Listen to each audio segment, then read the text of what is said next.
never shown up for myself. I've shown up for work. For my kids to a certain degree, I think there's a gap there. And I realize what that gap is now. I've got to work to build that in me and my relationship with my kids. Being present, showing up more often rather than trying to escape or losing myself in attachment or losing myself in work. I've done a lot of escaping of my feelings. So I really want to foster relationships, not just for me, but for my children. And I'm the one blocking that at the moment. So it's important for me to be able to do that for them. I also struggle with the bigger picture. I get stuck too far down into the detail. I need someone sitting above that. And for me, that sounded like you. All of these realizations come to this point. I never wanted to be absent from my own life. I always tried. I've always tried. I've always tried to solve the problem. My brain likes to solve problems. I see patterns and I solve problems. And I can't solve this problem. I've been trying for so long and I can't solve it by myself. I've tried therapy. Nothing's pulled it all together for me. I wouldn't have quit drinking when you said the proviso of this would be no alcohol. I wanted to show commitment based on that. And I wanted to show it to myself. And I didn't want to escape my feelings from this relationship by using alcohol or anything like that. So I am committed because I want to be me. Show up that way with my kids, then can you imagine what they're going to feel about me potentially with how my brain or how I feel about myself when they grow up? Is this what they're going to be, but with their own traumas attached to it? That's catastrophic for me. Yeah. I thought I was doing so well. People always told me I was doing so well, but no one has the insight into your home. I'm having a little cry at that.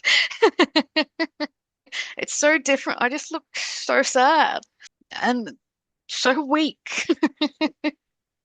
See it in every part of how I'm holding myself.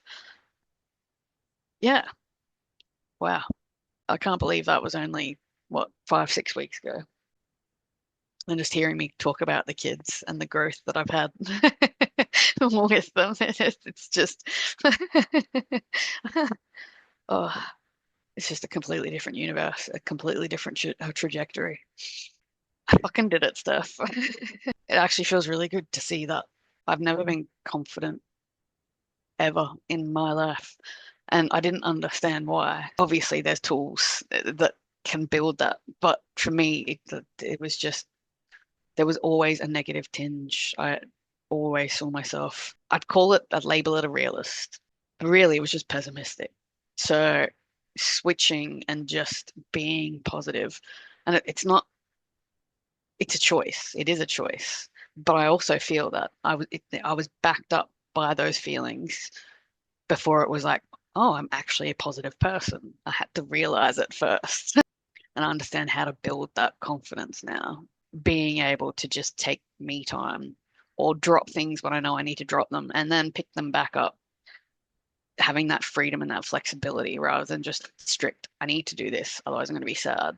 There's so much more flexibility in my life now, and it's all driven by how it makes me feel because that's like, it's once you connect, it's really hard to disconnect. I don't want to disconnect. That's not the point, but it's just you're connected to everything. You notice so much more in life.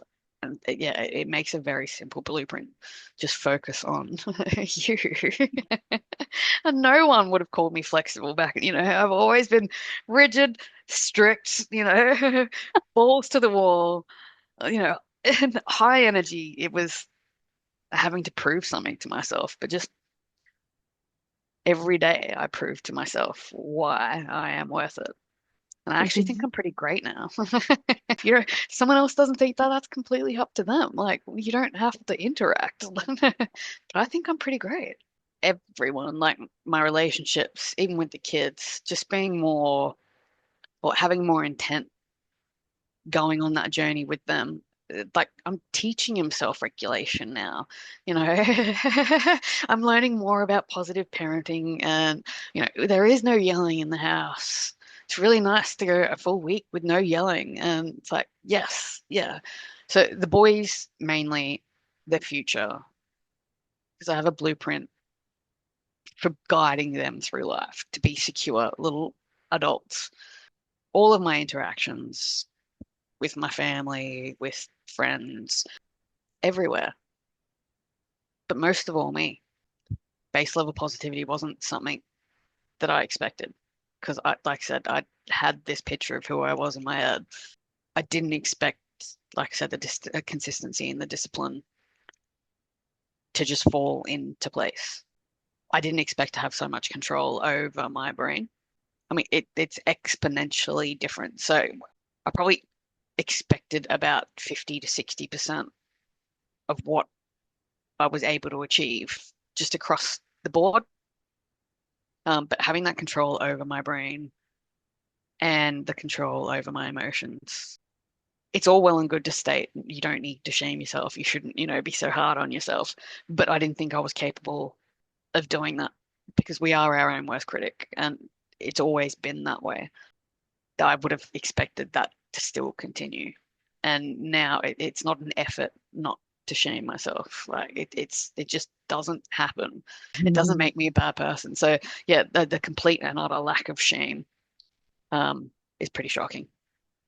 And I just have this zest for life now. Well, it was a long shot even from the beginning. I didn't I didn't. You gave a really good overview of what the program was, and it all sounded great, but I still doubted the ability for it to be able to have the changes that it actually did.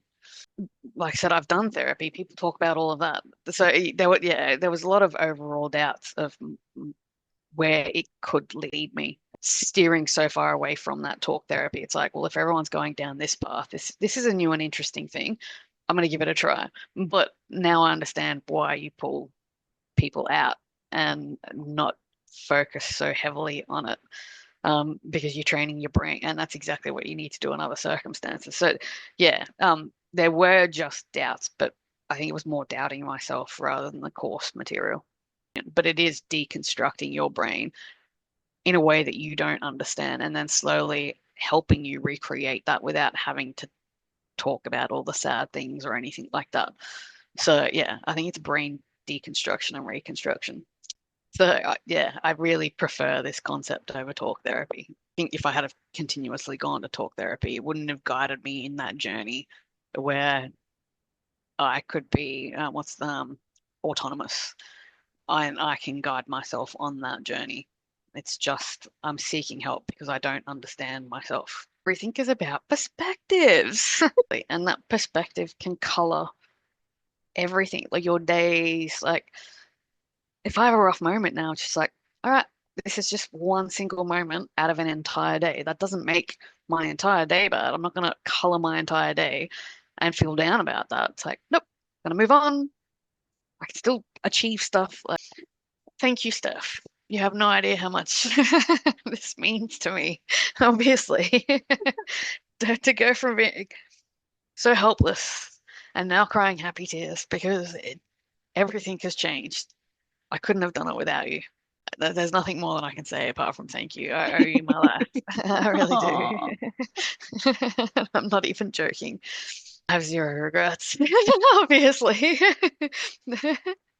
Zero regrets.